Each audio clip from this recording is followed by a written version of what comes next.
안녕하세요. 경찰 아저씨입니다. 자, 오늘은요, 강력팀에서 가장 많이 다루는 이 범죄에 대해서 이야기를 해보겠습니다. 자, 강력팀에서 가장 많이 다루는 범죄가 뭐냐? 바로 절도죄입니다. 절도죄를 가장 많이 수사하고요, 가장 많은 시간을 할애하고 있습니다. 자, 이 절도죄라는 거는 경찰에서 왜 중요하게 생각하냐? 자, 절도죄가 민생 치안과 가장 밀접하게 관련이 되어 있습니다. 그래서 우리 경찰은 범죄를 예방하고 또 신속히 검거하고 또 피해품 회수를 위해서 노력하고 있습니다. 이 피해품 회수라는 것은 이 훔친 물건을 다시 압수를 통해서 피해자에게 돌려주는 활동이기 때문에 굉장히 중요합니다. 그래서 우리 경찰은 매년 이 강절도 범죄에 대해서 계획을 수립하고 또 그 계획을 실행하고 하면서 국민에게 도움되는 활동을 하고 있습니다. 자, 통계청 자료를 보니까요, 2015년도에는 약 24만 건이 발생을 했고요, 하루 평균으로 약 한 650건 정도 발생을 했습니다. 그렇게 발생을 하다가 2016년, 17년, 18년도에는 20건 미만으로 점점 감소하는 추세를 보이다가 2019년도에는 약 18만 건으로 조금 더 증가를 했어요. 따져보면 하루에 한 600건에서 한 500건 정도 발생하는 걸 알 수 있습니다. 또 검거 이 통계를 보니까요, 1년에 약 11만 건에서 12만 건 이 정도 검거를 하는데요. 그 비율로 따져보면 약 50%에서 한 60% 정도 비율이 됩니다. 그러니까 하루에 검거되는 건수가 약 한 300건 정도 검거가 되는 겁니다. 굉장히 많은 거고요. 어떻게 보면 한 50%, 60%라고 따지면 약 반절 정도 됐는데요. 반절 정도밖에 안 되면 좀 적지 않느냐라고 생각할 수 있는데 다른 나라에 비하면 굉장히 높은 비율입니다. 자, 그만큼 우리 경찰이 많이 활동을 하고 있다는 거고요. 또 강도 범죄를 한번 보면요, 강도 범죄 같은 경우는 검거율이 100%가 넘습니다. 굉장히 좀 희한하죠. 또 더군다나 살인사건 같은 경우도 거의 100%에 육박합니다.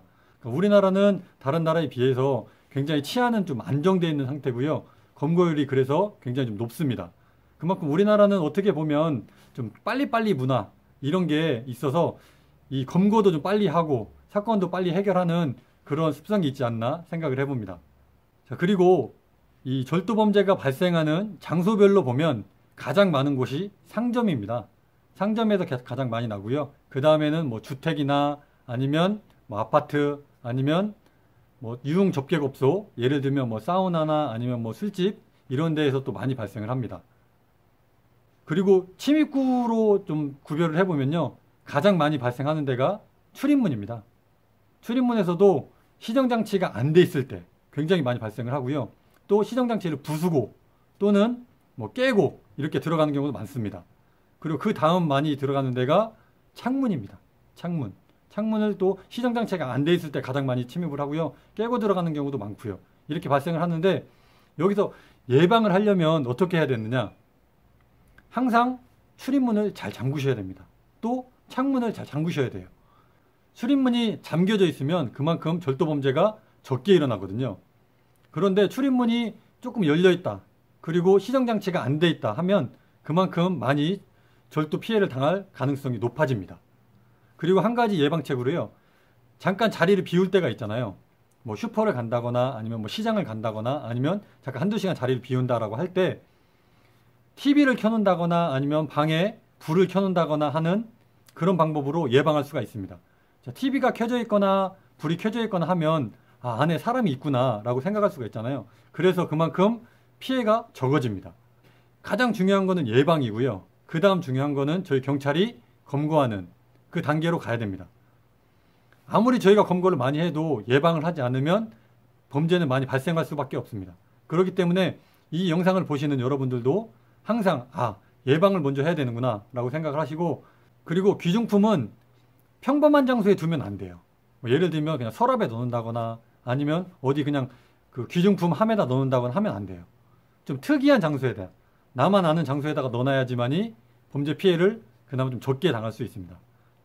그리고 애석하게도 집에 절도 피해를 입었다, 내가 집에 문을 열고 딱 들어갔는데 집이 막 흐트러져 있다, 그리고 절도 피해를 당한 걸로 생각이 된다라고 하면 절대 다른 걸 만지시면 안 돼요.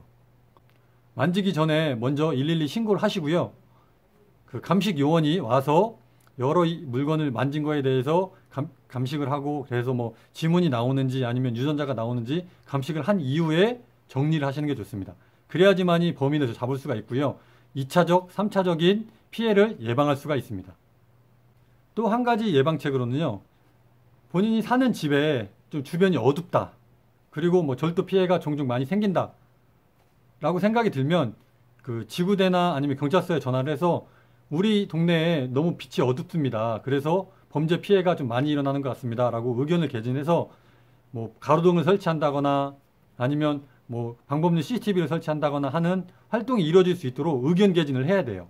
그래야지만이 여기에서 범죄가 많이 발생하는구나 라는 걸 알고 경찰서든 아니면 지자체에서든 도움을 줄 수가 있습니다. 그리고 한 가지 더 말씀을 좀 드리자면요.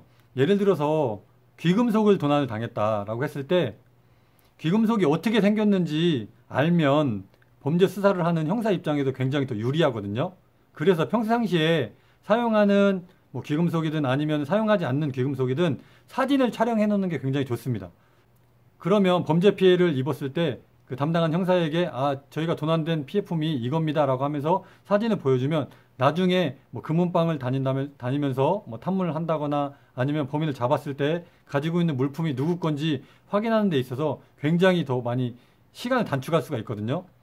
그렇기 때문에 평상시에 사용하는 이런 뭐 귀금속 이런 것들을 사진을 촬영해서 가지고 있다가 막상 범죄 피해를 입었을 때 형사에게 제출해서 도움을 주는 행위를 하시면 굉장히 좋습니다. 자, 오늘은 이 절도 범죄에 대해서 뭐 간단히 좀 얘기를 드렸는데요. 휴가철이든 휴가철이 아니든 항상 집을 비울 때는 문단속을 철저히 하시고요. 문단속을 만약에 안 했을 때는 범죄 피해를 당할 수 있다라는 생각을 가지고 뭐 자녀들에게든 아니면 뭐 부모님에게든 알려주시면 훨씬 더 효과적일 것 같습니다.